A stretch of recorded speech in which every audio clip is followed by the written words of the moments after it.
आपकी details class स्वागत करता हूँ। आइए हम देखते हैं बहादुर चैप्टर।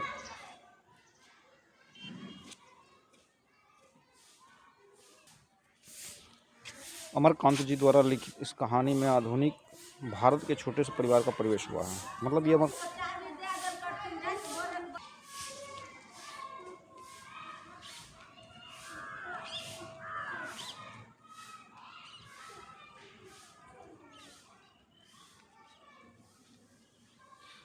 अमरकांत जी द्वारा लिखित इस कहानी में भारत के छोटे से परिवार में प्रवेश हुआ है। बहादुर नेपाल का 12-13 वर्ष का एक लड़का होता है जिस इस कहानी का नायक वही है। उसके पिता की युद्ध में मृत्यु हो चुकी थी और माँ जो है परेशान हो गई इससे, जिसकी पिटाई कर दिया करती थी प्रतिदिन पिटाई कर जाने के कारण जो है यह घर से तंग आ गया और मध्यम परिवार में भाग करके मध्यम परिवार में नौकरी करने लगा। बहादुर बहुत परिश्रम करता था, जिससे गृह स्वामी जो निर्मला थी इसके कार्य को और बहादुरी को देखते हुए उसका नाम बहादुर रख दिया। बहादुर देर रात तक काम करता था, सुबह उठ कर के काम में अपने लग जाता था। मतलब कर्तव्य निष्ठा के साथ जो है अपने कर्तव्य का पालन करता था और ईमानदारी के साथ करता था। वह बहुत वह इस खुश में था और हंसता रहता था। वह रात को सोते समय जो है गुनगुनाया करता था, कभी पहाड़ी के गाने गा लिया करता था, जिसकी वजह से वह लोगों को, परिवार वालों को हंसना और हंसाना लगता था। अब क्या जो है इसमें निर्मला का एक बेटा जिसका नाम था किशोर, वह उदंड था। वह अपना सभी कार्य जो है बहादुर को सौंप दिया करता था, जिससे बहादुर को सौंप देने की वजह है थोड़ी सी असावधानी होती थी तो वो मारपीट भी कर लिया कहता था। लेकिन बहादुर जो है पलट करके कोई जवाब नहीं देता था, बल्कि उसको सहन करते हुए वह जा करके एक कोने में बैठ जाया करता था। फिर कुछ देर के बाद जो है अपने काम में लग जाता था। एक दिन किशोर ने बहादुर को सुअर का बच्चा कहा और इस गाली का सहन नहीं कर सका।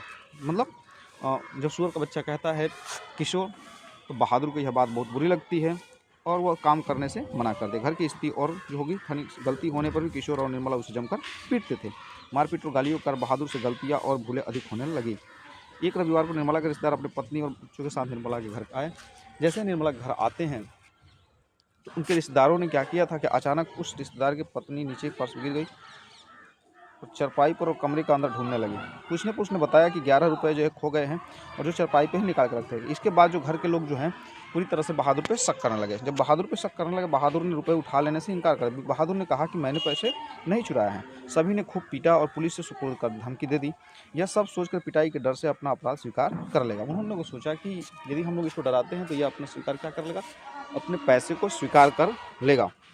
किंतु जब उसने रुपए लिया ही नहीं तो वैसे कहाँ करता, रुपये उठाता। उस दिन से बहादुर बहुत खिन्न हुआ और एक दिन दोपहर को अपनी सभी सामान छोड़ करके वह चला गया। निर्मला के पति शाम को जब दफ्तर से लौटे तो पता चला कि बहादुर अपना सामान छोड़कर घर से चला गया है। तब निर्मला उसने पत्नी को किशोर और ईमानदारी पर विश्वास हो गया था। जब क्योंकि यह कर्तव्य निष्ठा के साथ काम करता था और जब कर्तव्य निष्ठा के साथ काम करता था तो उसे विश्वास हो गया था कि पैसा नहीं लिया है इसलिए छोड़कर घर चला गया है। उसने सोचा कि रिश्तेदारों के रुपए उसने ही नहीं चुराए थे। घर के सभी सदस्य पछतावा करने लगे, लेकिन बहादुर चल गया था। वह उसकी यादें की शेष रह गई थी। बहादुर निधन तो था पर स्वाभिमानी और सहनशीलता से कुट कर भरा हुआ था। अर्थात कहने का तात्पर्य यही है कि आप जहाँ पे गलत नहीं है वहाँ पे झुके नहीं। ठीक है, वीडियो यहाँ धन्यवाद देखने के लिए। और ये चैप्टर जो है हमेशा आने वाला है, आप ज़रूर पढ़ करके जाएँ।